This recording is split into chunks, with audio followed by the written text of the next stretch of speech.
So dynamic web page is such a page or such HTML whose content is different for different people, for different locations, okay, based on the user query.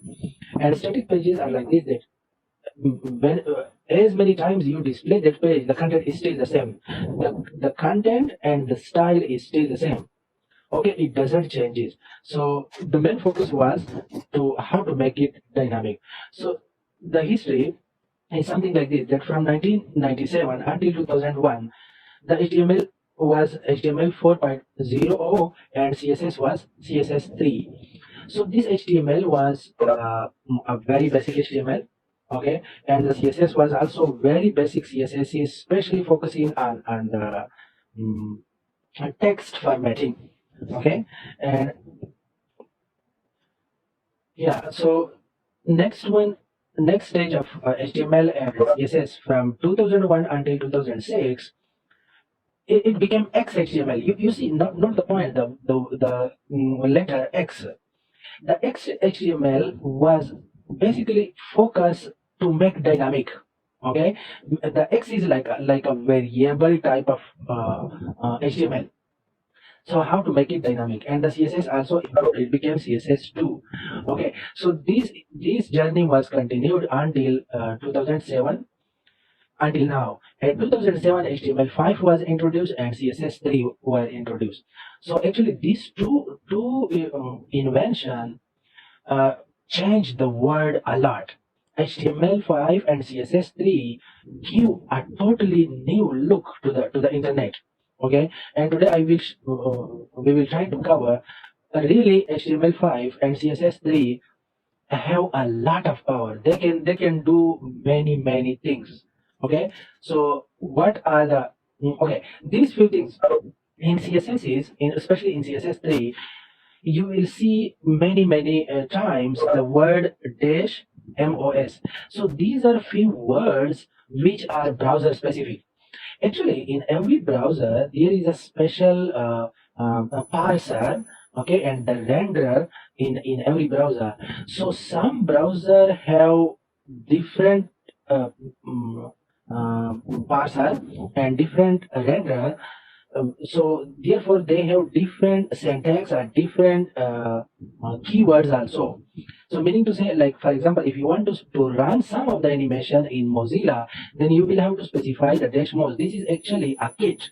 Okay, kit, KIT, kit means that they have defined a web kit for Mozilla and to cover all the animation and CSS3 stuff inside Mozilla. But for Safari and Chrome is a WebKit.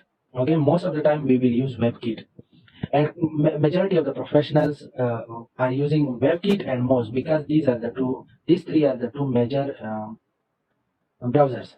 For Opera, negative dash O, and for Internet Explorer, dash MS. Just to know that wherever you see these words, it means our target is some specific browser. Okay, next one. So what's the big deal about CSS3? What CSS3 can do and what CSS3 provide us? Okay, CSS3 did what? CSS3 introduced new selectors. I hope that you still remember selector means tag. Okay, like H1, P, body, head, all these are tags. So CSS3 introduced new tags. For example, element dash element. It means they introduce a new way of arranging elements. This, if you write in this style, it means if one element become child of another element. Sorry, sibling of another element. Okay, so in that way, it means if they have same parents. Okay, another one. This one is another selector like attribute and the caret sign. The caret sign, hopefully, you can see the caret sign is this one. Okay,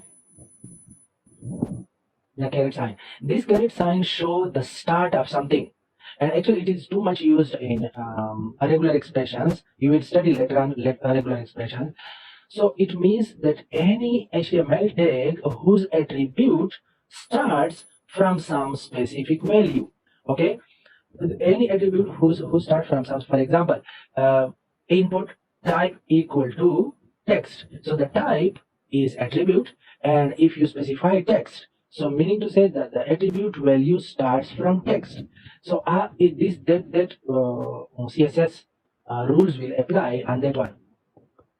Next one, the dollar sign show the end of the property, that any element which whose property ends with this value.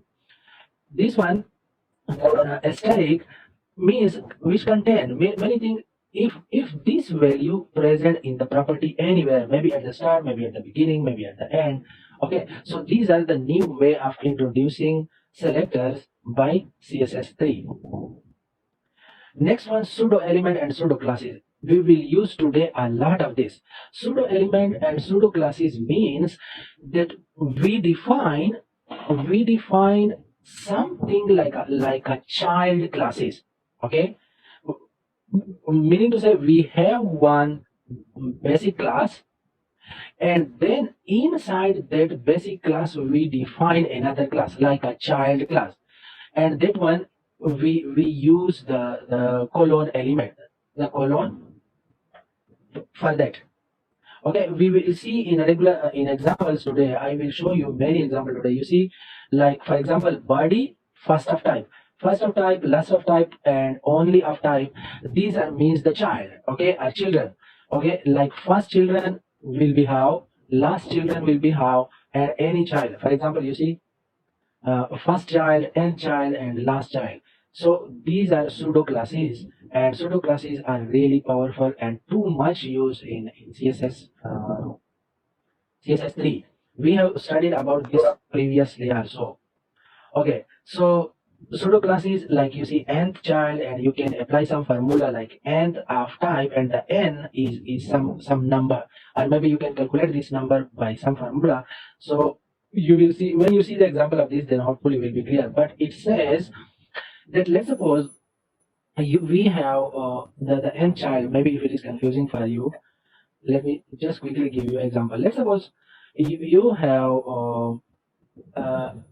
ordered list. Okay, ordered list. So ordered list has children are elements. So 1, 2, 3, 4. So this one is the first one, this one is the second one, this one is the third one. If you want to apply some specific CSS values on the fourth one, then how to specify this? Actually, this power is provided by the nth child.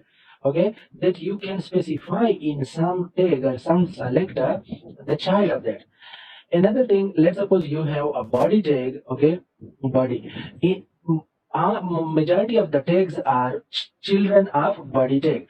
So the body tag has the child P. Okay, let's suppose, and child H1.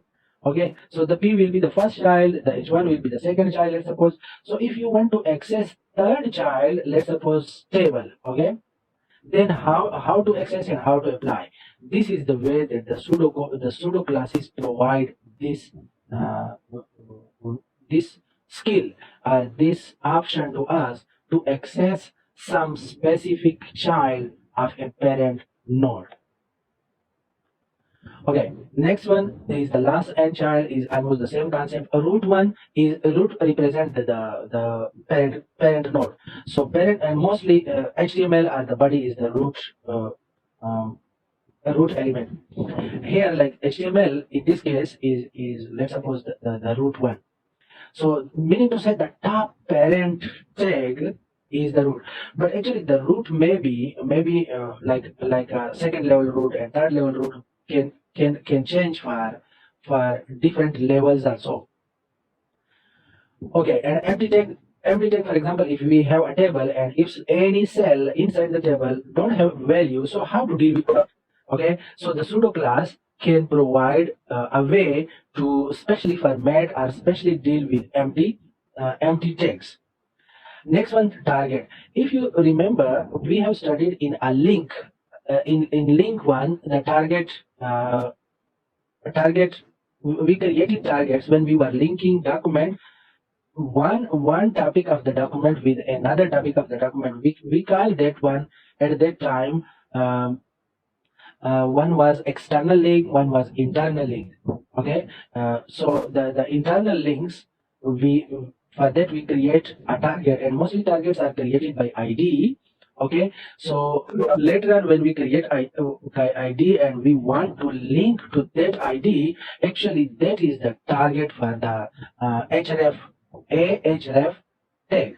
Okay, so the target is using in href tag. I'm not going in too much detail. You see, I have already shared these slides. You can go to each link and you can find example of that. Okay, next one. Enable and disable. Enable and disable means that you see sometime when we create a tag, then we make it enable. So when it is enabled, it is user can type in that, user can interact with that, and when we make it disable, then it is dead. Okay, nobody can type in that, nobody can click on that. Okay, so it's not responsive, and this is used too much in form tag, form form form tag. Okay, for example, input type equal to text, blah, blah, blah, blah. And at the end, you put disable. So that field will be created, but that field will be disabled. And another one, checked. The checks are used for radio buttons, for checkboxes, and for drop down. Okay, so if you want that some option should be checked by default, then you can use checked. So you see, these attributes are introduced by CSS3. Okay, this one not a selector. It means you define a CSS rule you want to apply on different tags, but you want to exclude some specific tags. For example, not P. So this rule should be applied on all HTML tags except paragraph tag. So the not is negating, excluding something from a CSS rule. And selection is like this, that you see in a web page many times we are selecting the text, okay, the text. So once when the user is selecting a text, what should happen? So actually in this example you can see that we can apply many CSS rules, that if someone selects a text inside web page, maybe we can change the background color of that, maybe we can change the text color of that. Okay, we can apply some animation on that. Okay, so these are the different categories of CSS3. Okay, like animation, background, border outline, box color, so many, all of these criteria. So I will try to cover majority of this. Okay, so we will start from the animation, and within definition, when we are defining animation for different levels, okay, inside that animation you will see the background color, you will see the border color and box color, and so on. Most of these attributes we will try to use inside the animation. So let's start animation. So first of all, what are CSS animation? Animation lets the element means any tag that you want, and gradually, meaning to say it from time basis. Okay, change means maybe the background color will change, maybe the font color changes, maybe the sizing changes, maybe the movement changes. Okay, so all this defines, all these are called animation. So if any property of some tag changes from time to time, it is called animation. And you can change as many CSS properties. For example, as many CSS properties means you can change color, you can change text, you can change background color, you can change movement, you can change the speed. Many things are possible. As many properties and as many times you want. And to use a CSS animation, you must first specify some keyframes. We will study about this. What are keyframes and how to define. Okay, and the keyframes hold what style the element will have at certain time. Actually, the keyframes specify the timings, that at the beginning the element should be how, then after some specific time, then how it should change, then again how it should change, like the step-by-step changing in some element. It is defined by the keyframes. We will see it, all these things. Okay, so CSS3 styles inside the keyframes. Inside these keyframes are actually rules which cause the animation to gradually change from current style to a new style. And then we need to bind, okay, bind the tag the tag we want to animate and the keyframes together. How to bind, I will show you by the name. Okay, let me I think let's go to this example.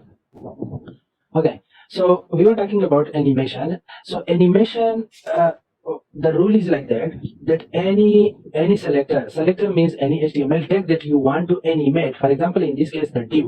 Okay, you want to animate this, so you will have to apply different HTML. Uh, but you can ignore these few properties are not related with the animation. These are defined as beginning properties of the div. The animation is this one. Animation duration. Sorry, these two. One, animation name. This is compulsory. Okay, whatever name you want to give, and then the animation duration, for how long this div should animate.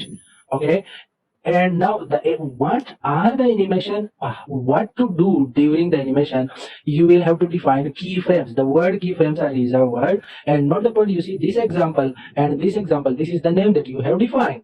So inside the selector you have given a name to animation, and the same name you will give to the keyframes. This is the binding of the animation and the selector.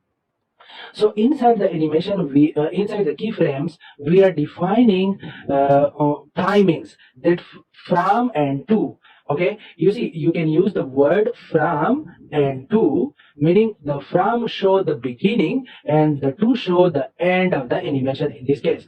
So at beginning, the background color of this div should be red, and it should change slowly, and at the end, slowly means starting from 0 second, then 1 second, then 2 second, then 3 second. So every second its background will be changing until 4 second, and at the 4 second its background should be yellow. So let's see this one in a browser. Let's check run in default browser. I got now. Is running. Oh, my default browser is Safari. So let's see.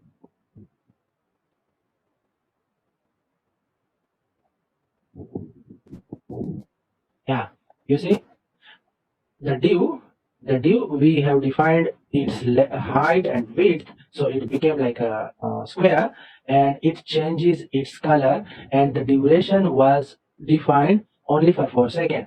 So for 4 seconds, let me refresh again. Sorry, refresh again. So it will start from 0 second, from red, and then changes slowly to yellow for second. So this is the animation. So let me explain once again that once we are defining animation, then the tag, the selector that we want to apply animation on that, we will define two things in that, like the animation name and the animation duration, and then we will link to the keyframes, and inside the keyframes we will define the step-by-step changes, what changes should be applied. Okay, for example, like this one. You see, the from means from you can say 0% also. If you want to say in percentage, then it can be 0% also, and maybe from also, or start. So from means 0% or start, 100% means end or complete. So we can do like this also. You see, like from 0%, the background should be red, and then 25% the background should be yellow, and 50% the background should be blue, and then 100% the background should be green. Okay, let's see the same thing here. I think I have done. Yeah, you see, now started that at 0% red. Let me refresh again. Faster, please. Yeah, you see, then blue, then green, and you see when it ends, when the animation ends, then the color go back. The properties of the selector go back to its original one. Original, by original I mean that you see its default its own color which is defined here, and this is not part of the animation. This is its own properties like width and height and the background color. So these are its own. So when the animation ends, it will turn to its original default values. Okay, we can change this from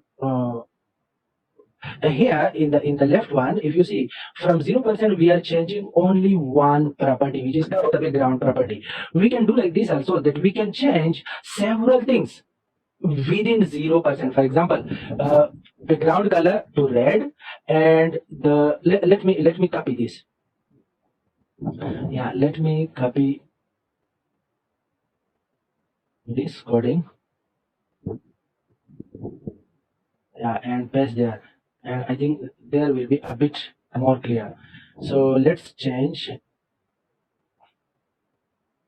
Oh, 0% is this one, 50% is this one, 25, 50%, 75%, and 100% is this one. Now, in this case, I just want to show you that last time we were just changing the background color, meaning to say at 0% change only one property.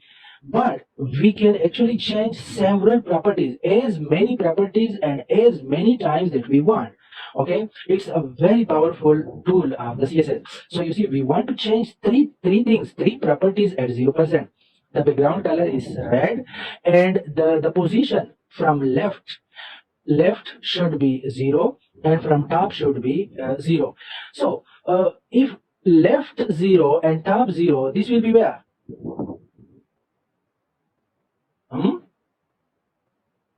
Hello guys, any idea? No idea. Okay, in computer graphics, actually different graphic system uses different graphic coordinates. But in web, the graphic coordinates, the 0 starts from the top left corner.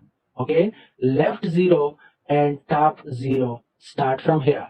Okay, so when you increase the left, okay, let's suppose you are increasing the left, then it will go to the right. Increase, it will effect to the right. And when you change the top, okay, the top from 0, it will go like this. Okay, so this is the left 0 and top 0. And after that, at 25%, the background color yellow, the left to 200 and the top to 0, meaning to say the top position is still the same, and we just want to move the div to the right. Then on 25%, left is still 200 and the top changes, so it means the left is the same, it goes here.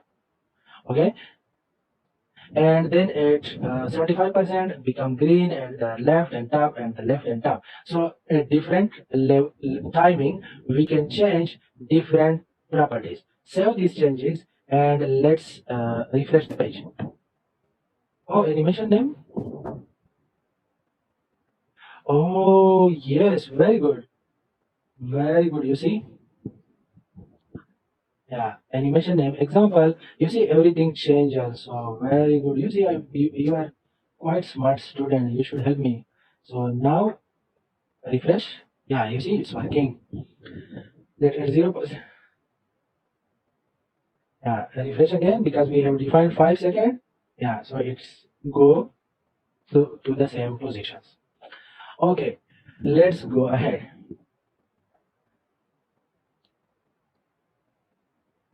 Okay, let's go ahead. Yeah, as I told you, actually animation is quite interesting. Okay, we can define animation delay. Animation delay is another property which show that when the animation should start. Okay, from beginning, you can provide that. For example, when the page display.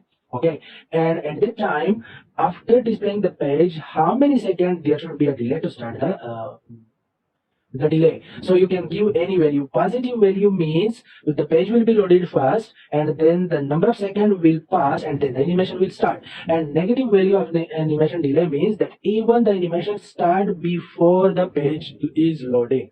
Okay, so we can add animation delay. For example, you see, to the same example, we can add here animation delay. Animation animation delay. Okay, and you can specify in seconds, for example 2 seconds. So after 2 seconds we will see the effect of this animation. Let's start.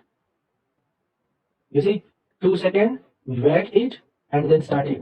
I am refreshing again. You see, I refresh, but 1, 2, and 2 second wait, and then start it. You can test by different values. Okay, let me change by negative value. So negative value means that before loading the page, the animation will already started.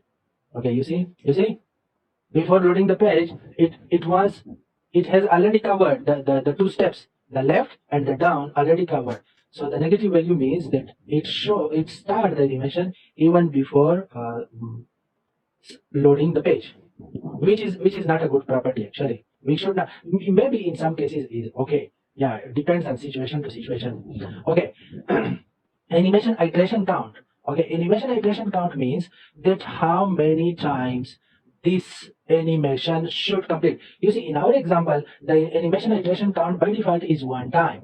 Starting from 0, 0, then go to 0, 200, then 200, 200, then like completing the square path. So one complete cycle, like starting from the place when it returns to the same place, it is one cycle. So how many times it should be completed? So let's add this property, animation iteration count. Okay, try to memorize, not memorize. Try to use. Let me reduce this one. It should be okay. 2 second. Animation iteration. Yeah, animation iteration count. Okay, animation iteration count, let's suppose 3. Okay, so 3 times this animation will happen. Refresh the page. 2 seconds with delay, then you see 1 cycle, then second cycle, then third cycle. So this is called animation iteration count. Okay, so you can give a value for the animation iteration count. Okay, and you can put infinite also. So if you put the infinite value, then it will continue in infinite. Okay, so it will be forever, like infinite loop. Let me quickly show you this one faster. Yeah, so you see 1, 2, 3, and you see continue 4 and 5 and 7. Let it continue, and we continue our own stuff. Okay, so animation iteration count, different values, number will be the number of iteration, infinite represent it will continue forever. Second one, animation direction. You see, in our case it was like normal, from how to say, from 0, 0 to from left to right, then from top to down, and like this. You can do in reverse order also, normal and reverse order, and alternate.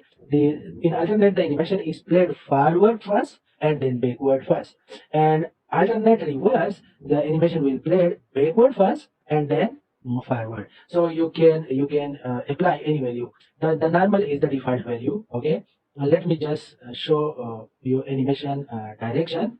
Let's suppose reverse. Animation direction, sorry, animation direction is this one. Okay, animation direction, let's suppose reverse. Okay, so save changes, don't forget to save changes. Yeah, and sometime, yeah, you see it's keep doing the process. So let's refresh. After 2 seconds it will start. You see it started on reverse. I hope is quite clear. Let's go ahead, because I want to cover today many things.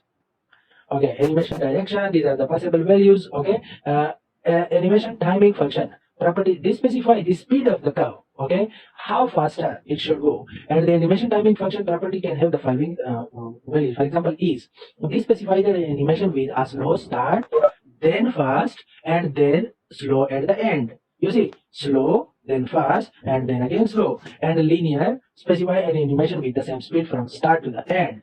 Okay, okay. And ease in, okay, specify the animation with a slow start, and ease out, specify the animation with slow end. Ease in and out, animation slow at the start and at the end. And the given bezier value, you can actually specify values for that. Okay, so these are the different possible values. I think no need to apply. Please you apply by yourself. I will share later on the coding with you. Okay, so let's go ahead. The next property is animation fill mode. Okay, how the animation should be filled. Do not the CSS animation do not affect an element before the first keyframe. Oh, it means that, let's suppose the div. The div has its own property first. Okay, and anything from the background color, if you have defined in the keyframe, or any other thing, actually it doesn't apply when the page load first. Okay, when the animation is something like calling the function, when it is called, then it will be applied. Okay, maybe if you don't understand, my point is that any tag, maybe div tag, paragraph tag, anyone, it has some own properties first. Okay, and later on we define some animation for that. So the own properties and the animation should apply how? It should overlap the its own properties. First it should display with own properties and then it apply. So these are the different values. For example, none, that is the default value. Animation will not apply any styles and the element before and after. If you have observed, at the beginning our square was red, and when it was coming back to its original location, then again turned to red. So it means its default values were not changed by the frame. Okay, I think let's just go to this one. Okay, uh, observe the values when it go back to its point. You see red, and then change again, and when it go back again red. So the last value is the red value, and the red value, if you remember, we have defined its own property. So this property, and you see here the property, there are two background properties. How these two background property should be applied. Okay, so for example, at 0%, if you define another color, let me define another one, sign. Okay, this color. So now its original property is red, but at 0% we want this one. So how it should be applied? If you go to the this one and refresh again, you see still at the beginning it was red, and then changes, and then changes, and when it go back, it will again be the same. So this is called the animation fill mode. Okay, it should be the forward, or it should be none. So the forward element will retain the style values that is set by the last keyframe. You see, at the 100%, what is the 100% value that will be retained? Okay. And in the backward frame, the element will get the style value that is set by the first keyframe. Okay, and both, if you want to specify both. So it's up to you. If you don't specify, then is its original one, which is defined in the div tag, let's suppose. Okay, so if you want to overlap, then you define the animation fill mode. You try this one by yourself. Okay, another point that you see, all these things here, let's go to the, yeah, you see, here we define animation name, one thing, animation duration, two, animation delay, three, okay, four, five properties we define at 5 different lines. Okay, you can actually define all these properties in one line. How? Just give a space. Example, see, then 5 seconds. Okay, then a space, then animation delay is again 2 seconds. Okay, and the animation count is infinite. Okay, and then space, reverse.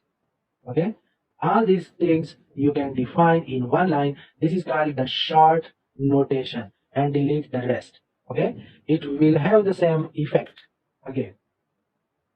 Let's refresh 2 seconds and then start. You see the same thing. So this is the short notation, and most professionals, they are using this one. Note the point that they are using this short notation because nobody want to type many things. So just animation and then animation name, and rest are different values. So you see each value is actually the parser can understand that infinite is forward, the reverse is forward. Okay, they can link the value with the different properties. Any confusion until now?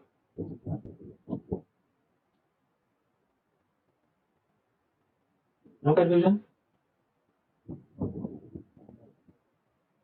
Wow, no, yes, no, no. So silence means yes. I will consider for myself. Okay, let's continue. So this is a keyframe rule. Yeah.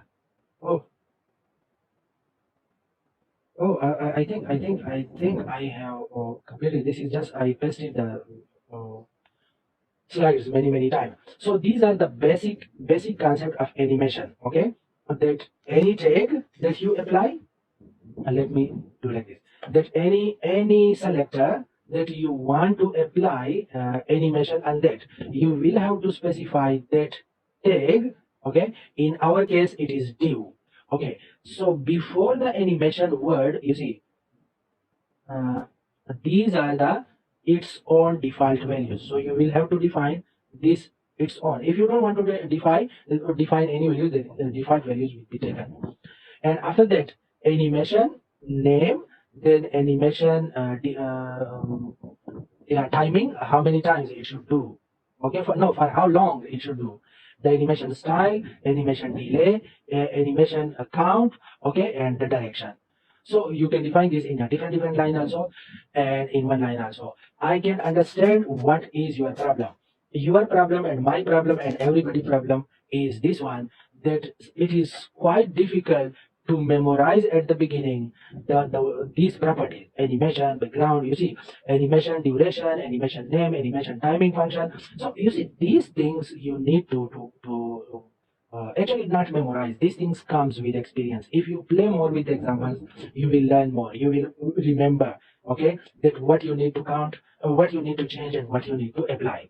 So its values, the names of the different properties, and its values. This is the most common thing that is a challenge for every beginner programmer. Okay, so the more you play, the more expert you will be. It's exactly like a game. Okay, if you are playing a game too much, you will be expert in the game too much. If you are not playing, and even though you are a computer expert, you are IT expert, but you have not played that game, you will be very beginner in that game. Are you agree with me? Hello guys. Hello. Is the same, right? Yeah. So if you are agree with me, that then I hope and I will strongly recommend for you that you need to self-study. You need to apply the example. And believe me that from last few days when I was preparing the class, I found a lot of material. Anything that you can just think of, you can find code of that, you can find example of that. In the last few days, I downloaded almost 15 GB of material about this animation, and I studied a lot. Actually, I have that much information in my mind now that I cannot finish even only about CSS. Okay, so this is why I keep telling you that we cannot complete every single thing in a class. So many things you will have to do by self-study. Yes, if in self-study, if you are facing problem, most welcome. You can contact me anytime. CSS and CSS3 has many different aspects, different properties, different rules. So we cannot cover all of them, but I will try to cover most of the rules. So now I have planned like to teach some of the rules in form of examples, in form of some interactive and creative small real world projects. Okay, so let's start. some small examples, and then while we are doing those small examples, then you will realize and you people will learn the different rules and different properties of CSS3. Okay, so let's create a file. Let's suppose in the first project I want to show you how to draw different shapes. For example, hexagon. Okay, hexagon in HTML using only CSS. So hexagon.html. Okay, I will save this one. Okay, I want to create another one with the same name. Let's suppose hexagon hexagon dot css. Okay, so one will be HTML file and one will be CSS file. Okay, so all of you are with me. Hmm? Hello. Yes. Ah, Yes. okay, it's really interesting now, quite interesting few projects. I hope you will enjoy. Okay, so in HTML file, we will first type the HTML basic building blocks. In Visual Studio Code, when you type the angle brackets and then no, I think without angle brackets, HTML. Yeah, can you see? Without angle brackets, I type HTML. So here I have different options. So if I select the HTML5 and click tab, you see everything. Visual Studio Code will write for me. Is it okay? Let me repeat once again. You see, if I just type HTML, okay, then you will have options, and if you select HTML5, so it will give you a ready-made a template. And this template, I like this thing too much. This one, the content uh, is content width equal to device width. It is a responsive design, meaning to say if this web page is viewed by computer, by big screen, then the contents will automatically big. If it is viewed by smaller screen, the contents will automatically become smaller. So it changes with the size of the width of the device. Okay, so this point. Now, to link the CSS file with this HTML, we use what tag? Do you remember? No. You see, because you have not practiced. So if you don't practice, you will not remember. So to link a CSS file, external CSS with HTML file, we are using link tag. Okay. So link and then the relationship rel of this HTML and that CSS file is what? It is style sheet. Okay, style sheet. And after that, what type of is it? You can some people are typing like this also, but actually it work without this also. For example, type. Okay, and here you type text. Okay, slash CSS. Okay. After that, where is the CSS file and what name it has? So that one will be in href. Okay, href. So you see, I created the HTML file and the CSS file both at the same directory. So I will just name the CSS file. Okay, the CSS file name is hexagon.css. Okay, hexagon.css. Okay, and after that closing the link. So the HTML and the CSS file link together using this tag. And after that, in the body tag, I want to define a div tag. Okay, and later on I will apply yeah, the CSS. So div. Okay, okay. Now if I want to apply some styles and this div tag and that styles are in CSS file, so the best way is the class one. So let's suppose that this div has a class equal to hexagon. Okay, uh, I will define with the same name, div class equal to hexagon. Now copy the same name. Okay, copy the same name, and let's come to the CSS. But a bit before at the beginning, let's add to the CSS file one universal selector asterisk, this one, and here we are typing the margin equal to 0 pixel. Okay, and padding, yeah, margin 0 and maybe 0 pixel. It's a, both values are padding equal to 0. You see, these are different values, maybe pixel. Here also, I think we should stick with the pixel value. Okay, and box sizing is border box. Okay, this is a universal selector. Let's save it. Go to HTML file, save this one also, and let's see this one in a browser. In Chrome browser, yeah, if you see, nothing is there because we have not defined anything inside the div tag yet. Okay, it is just empty div tag, and we have not applied any CSS on this div tag yet. Okay, let's go to the CSS and define the hexagon class. So to be more safe, copy this name. Okay, that's the same class we will define. So when to defining the class in CSS and CSS3, it starts with dot and the name hexagon and then the brackets. In this bracket here we are trying to type the position. Okay, position should be relative. Relative is the best one. Okay, maybe some, actually it depends on situation to situation. So the width of this div should be let's suppose 60 pixel. Okay, and the height should be let's suppose 100 pixel, and then the background color should be, let's suppose, black. And black you can use by name also, you can use by hexa value also. So if you want to use black, then everyone will be 000. Okay, now save this again, save here again. Let's refresh the page.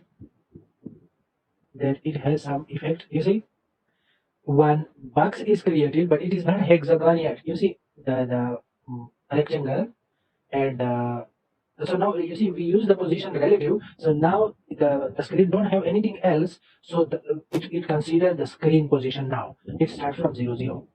Okay. Now our task is to change this rectangle to hexagon. Okay, and we will use CSS for that. Okay. So let's go to CSS again. And in the CSS, let's define some styles for the body tag. Okay, body.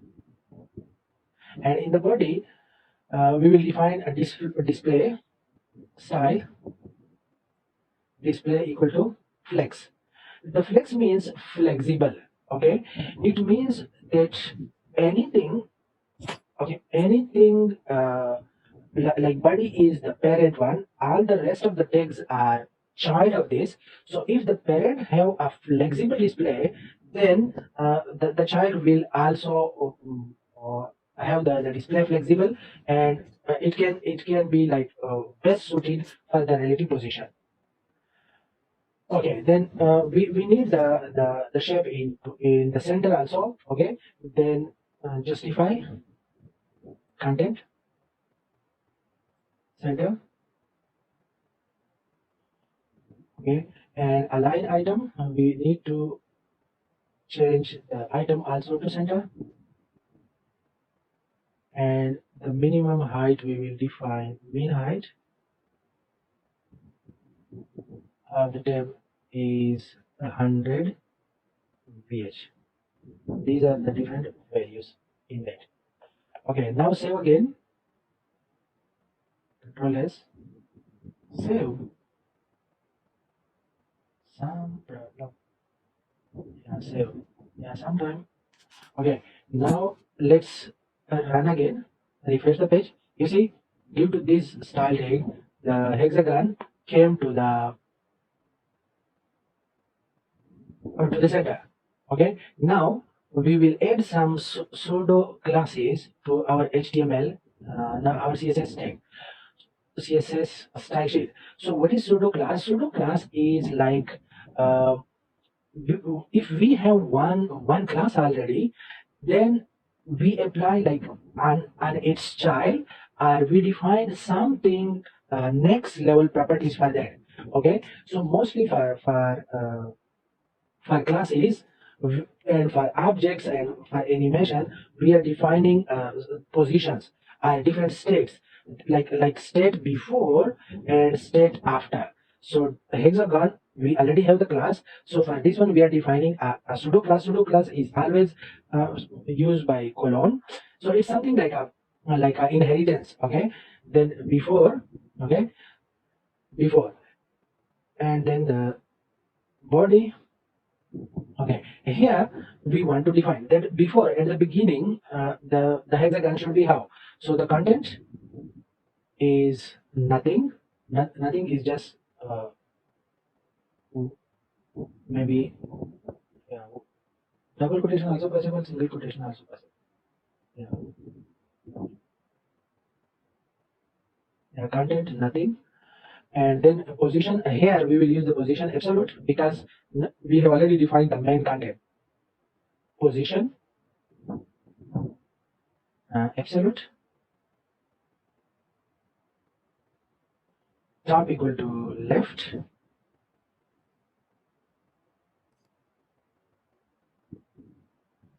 No, wait. I will check. I will check your chat. Top equal to 0 pixel. Let me see. For the hexagon.html, do we need to download it as a external? Download mean, what do you mean by download? Uh, it the word download is not suitable. I don't know what do you mean, but if you mean like this, okay, that I have a hexagon.html. So in this one, I just define a div class, okay, a div tag only. Sorry, div tag, and this div tag has a class, okay, a hexagon. So we are defining different CSS properties related especially to the div, related especially to this class and to the whole page. Like for example, body. Okay. So now we have this HTML tag and we have the hexagon CSS. So to link these two with each other, by linking I mean that whatever you define here, it should apply on the HTML. So how to link? This is the way that this link uh, tag. Do you mean by your question like this or something else?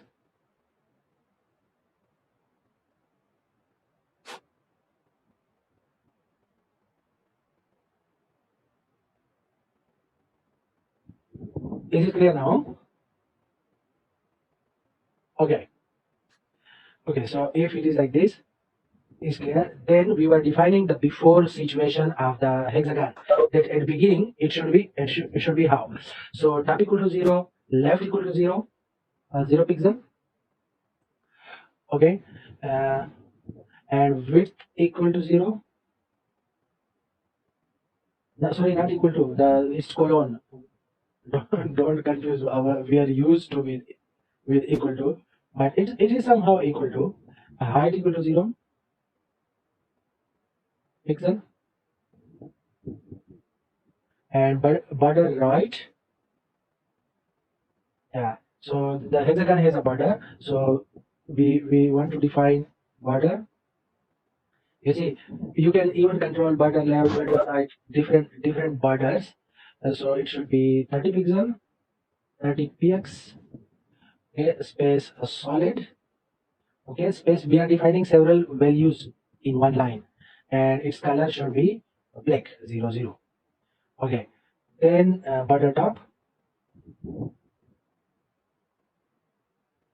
should be 50 pixel, 50 pixel, solid and transparent. And transparent. You see, these are the different properties of CSS that CSS introduce, CSS they introduce, and we can use like this. So it is not only related to div, it is not, it can be applied on any component, any object that you define. So border, border bottom, okay, and it should be also 50 pixel and solid and transparent. Okay. Let's save this one again and refresh the page. That what is, you see, no effect. Okay, so that's good, no effect. Actually, I was wondering the same thing. Now let's change to if we want to change this to hexagon style, then look at the left value. The left value, let's change to -30. Okay, -30. Save again and check. Look at this rectangular shape now. You see, I'm refreshing the page. You see, due to by that -30, we change that one to -30. So this style changes. We will apply the same concept on the right side also. So if we apply the same concept on the right side also, it will uh, it will almost become hexagon. Okay, so if we want to apply the same concept on the hexagon, then we will define another pseudo class, and its name will be after. Okay, you see, I just copied the same thing, but the before I'm changing by after. Okay, and see the, yeah, because my mistake was something. You see, by CSS we create a shape. Okay, now we will go through and we will apply some other properties on this uh, hexagon. Okay, and I want to share with you one very important resource that it can help you in your practical life too much. Okay, now if we want to define the same hexagon but using a clip path. Clip path is one resource which provides you a code, easy code for different shapes. Okay, so that one, I think, should I modify the same class, or should yeah, I think we should save time by defining, by using the same text. For example, I will use the same HTML and I will just modify the CSS. Okay, to save time.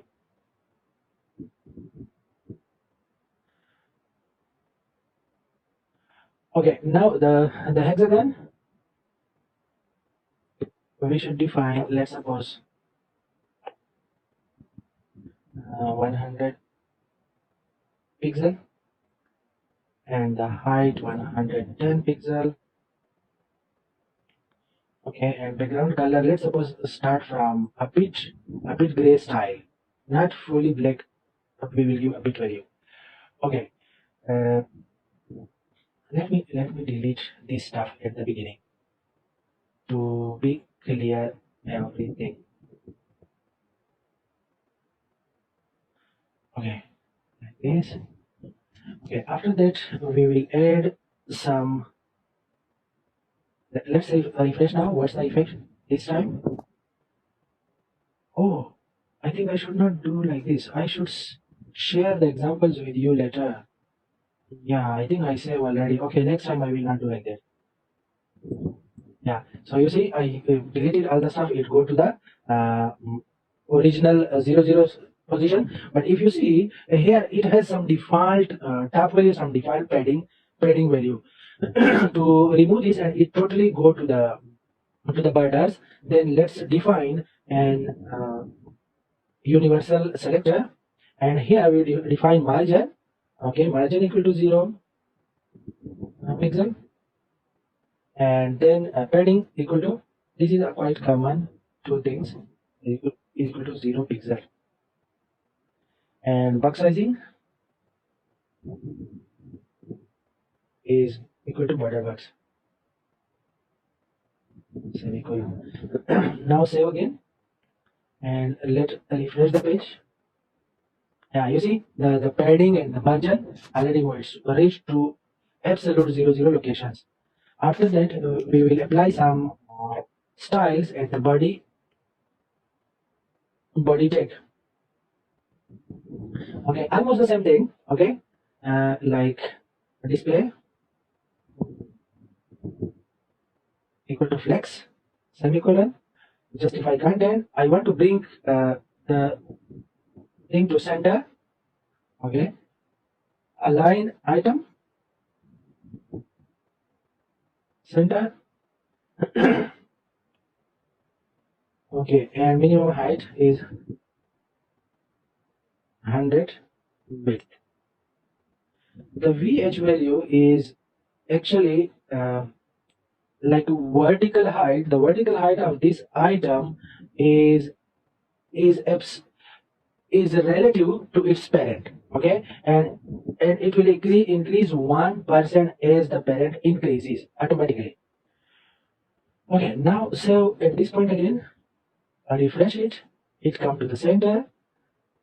Okay, now we want to apply the hexagon hexagon stuff, but by applying, if you remember last time we defined the border, left, right, negative, so all this stuff. Now if there is an easy solution and one very nice resource I want to share with you is, if you type in Google and search for clip path or CSS clip path. Okay, search in CSS clip path. In my case, the first result, okay, it's benefree.com. Clippy. You see, if you go to this, yeah, a lot of shapes it gives automatically. Okay, and any shape that you select, for example, in our case, like we are interested in hexagon, you see, it will give you the CSS coding at the bottom. Just copy this CSS code and you will get the shape. Okay, yeah, it's so nice. This is why I try to go, you people walk through a practical things like that, then you will get some resources also. And yeah, you see, in the hexagon class, I am just pasting this coding. Okay, and now save again and refresh the page. Our page is this one. Yeah, refresh the page. Yeah, you see, hexagon we got automatically without the border box and the right, the top, the so many things that last time we did by ourselves. So this is easy way, and actually this is a very useful resource. As I told you that in last few days, I learned a lot. Okay, I was searching and reading. I'm really like so greedy to go through all the contents and learn more and more and more.